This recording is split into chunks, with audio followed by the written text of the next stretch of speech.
कृष्ण कहते हैं कि जो भी प्राणी धरती पर पैदा हुआ है उसकी मृत्यु भी निश्चित है। यह एक असली बात है जो बदल नहीं सकती। मरने के बाद हर व्यक्ति को मोक्ष मिलता है, इसका सीधा उत्तर नहीं है। कुछ लोगों की आत्माएं सदियों तक इस धरती पर रहती हैं। इसके कारण वे अकाल मर जाते हैं। दैनिक रूप से आपने देखा होगा कि लोग सड़क दुर्घटना या आपदा का शिकार होकर मर जाते हैं। धर्मशास्त्रों में ऐसी मौतों को अकाल मृत्यु कहा जाता है। अकाल मृत्यु वह है जब आत्मा संसार में बनी रहती है लेकिन शरीर नष्ट हो जाता है। लेकिन आखिर ऐसा क्यों होता है? अकाल मृत्यु का क्या कारण होता है और आत्मा क्या होती है?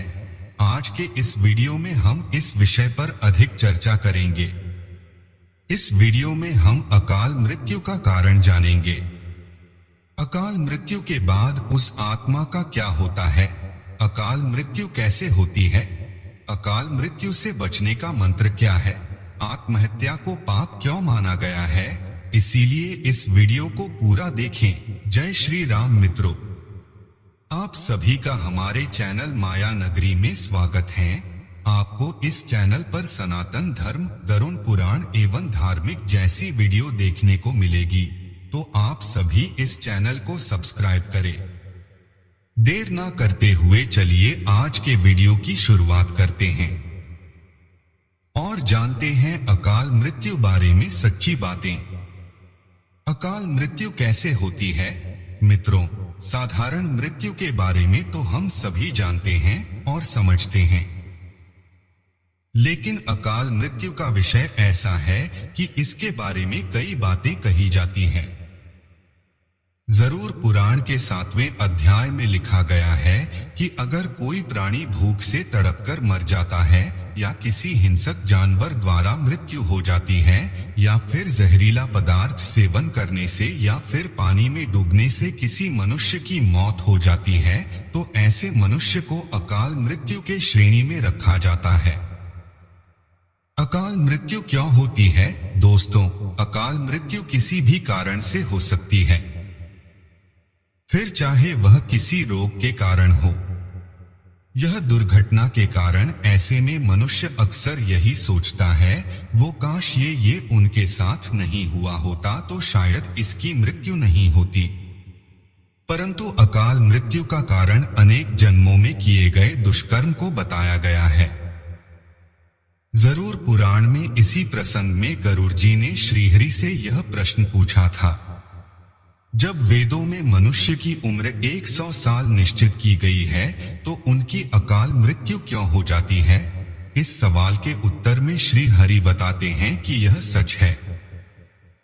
वेदों में मनुष्य की उम्र 100 साल निर्धारित की गई है, परंतु इसमें दुष्कर्म को नहीं मिलाया गया है। यानी हर इंसान की मृत्यु तभी होती है जब उसके पास धर्म कार्यों के लिए शक्ति नहीं होती है या फिर उसका शरीर उसे धर्म कार्य करने की इजाजत नहीं देता। इसके अलावा जब कोई इंसान अपनी इच्छा से धर्म कार्यों को त्याग देता है तो पृथ्वी पर उसके जीवन की अवधि कम होती जाती है। देखा जाए तो हर इंसान का कर्म ही उसका धर्म होता है। मनुष्य की मृत्यु तब होती है जब उसके पास अपने इन कर्मों को निभाने की शक्तियां, इच्छा नहीं होती। इंसान की उम्र भले ही 100 साल हो, लेकिन अपने कर्मों के जरिए वह अपनी उम्र को खुद ही नष्ट करता चला जाता है। वेदों का ज्ञान न होने से मनुष्य जान ही नहीं पाता कि वह कब कुकर्म करता जाता है। इसलिए हर मनुष्य को धर्म और अधर्म के बारे में अवश्य जानना चाहिए। अकाल मृत्यु के बाद आत्मा का क्या होता है? जरूर पुराने विष्णु जी यह भी कहते हैं कि एक मनुष्य के जीवन के साथ चक्र निश्चित है। अकाल मृत्यु को प्राप्त होने वाले जो मनुष्य इस चक्र को पूरा नहीं कर पाते, उसे मृत्यु के बाद भी कई प्रकार के कष्ट भोगने पड़ते हैं।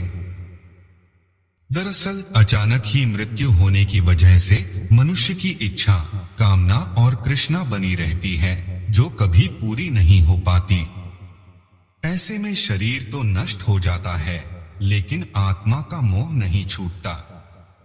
इस स्थिति में अकाल मृत्यु वाली आत्माएं अपने परिजनों या जीवित लोगों को कष्ट पहुंचाती हैं और अपनी मनोकामनाएं पूरी करने का भी प्रयास करती हैं। ये आत्माएं प्रेत पिशाच योनि में कई वर्षों तक यहीं भटकती हैं। यदि हमारे परिवार में ऐसा किसी का ही तो क्या करना चाहिए? इन आत्मा को मुक्ति कैसे मिलेगी? हम वीडियो के अंत में जानेंगे। जरूर पुराण में बताया गया है कि प्राकृतिक मौत से मरने वाले मनुष्य को 13 या 45 दिन में दूसरा शरीर प्राप्त हो जाता है। वो आत्मा प्रेत योनि से मुक्त होकर अपने कर्म तथा अगले जन्म के लिए यमलोक पहुंच जाती है।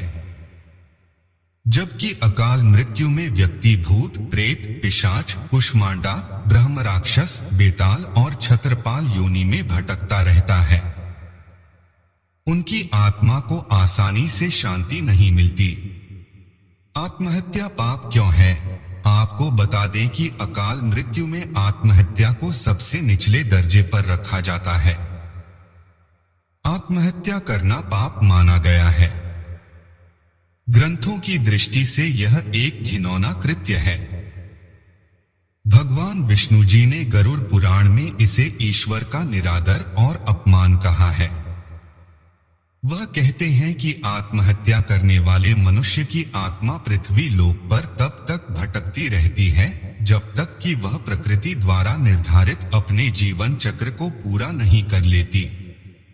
ऐसी आत्मा को ना तो नरक लोक में जगह मिलती है और ना ही स्वर्ग लोक में। ऐसी आत्मा को मरने के बाद भी सबसे कष्टदायी स्थिति से गुजरना पड़ता है। यह आत्माएं अपनी तमाम इच्छाओं की पूर्ति के लिए अंधकार में तब तक भटकती रहती है जब तक कि उनका जीवन चक्र पूरा नहीं हो जाता। क्योंकि यदि मनुष्य आत्महत्या करता है तो उसके कर्म और उस शरीर कारण पूरा नहीं होता। इसलिए आत्महत्या नहीं करनी चाहिए। आत्महत्या करने वाली आत्माओं के कष्ट को तो नहीं कम किया जा सकता, लेकिन गरुड़ पुराण में अकाल मृत्यु को प्राप्त मनुष्य की आत्मा की शांति के कई मार्ग बताए गए हैं।